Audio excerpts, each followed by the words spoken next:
Congressman, two questions keying off of what Lindy said. First of all, do you see anyone for chair who you think would be good, particularly? Are you supporting anybody for chair?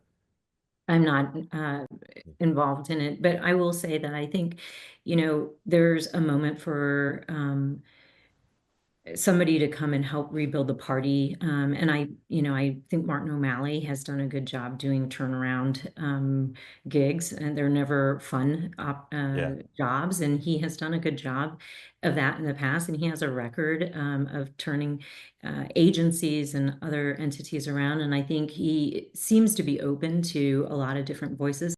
The one thing I do want to say is that I think Democrats, in this moment, had took the wrong lesson from the election. There's been a lot of navel gazing and this whole idea that like the entire ideology of the party was rejected by the American people. And let's be clear that once all the votes were counted, the margins were fairly narrow. 2 million votes, seven swing states.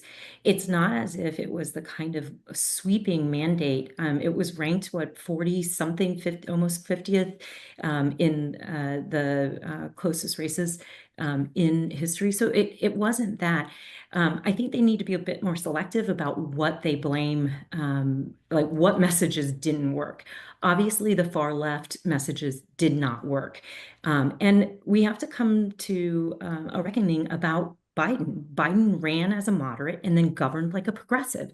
And that was what was rejected. It's not as if the entire party was rejected. If that had been the case, then in this election year where the president lost at the top of the ticket, we wouldn't have picked up seats in the Senate. And certainly the House wouldn't be as nearly held as it is. And so but the left is always very quick to shape the message on any kind of election, whether it's a win or a loss, to bolster their arguments for where the Democratic Party should be.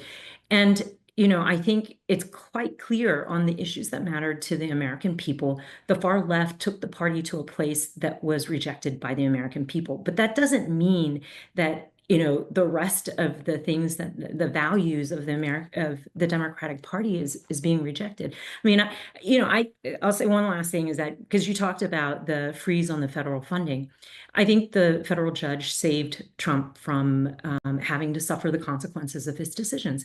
Because when food began to be taken out of the mouths of babes because Head Start wasn't functioning, or food was being taken from disabled people and senior people from Meals on Wheels. I've delivered those meals to a very red part of my district. And guess what? Republicans receive those meals just as much as Democrats and independents do. When, somebody waiting for that cancer treatment breakthrough finds that the NIH's research has been stopped, these are things that affect Democrats, independents, and Republicans. And he really got a break from the federal judge hitting pause on having those things actually take effect.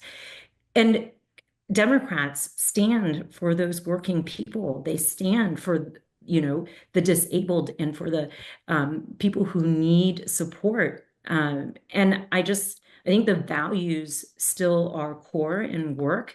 It's just some of the policies that the far left was pushing don't sit with the American people. And that's the message out of this last campaign.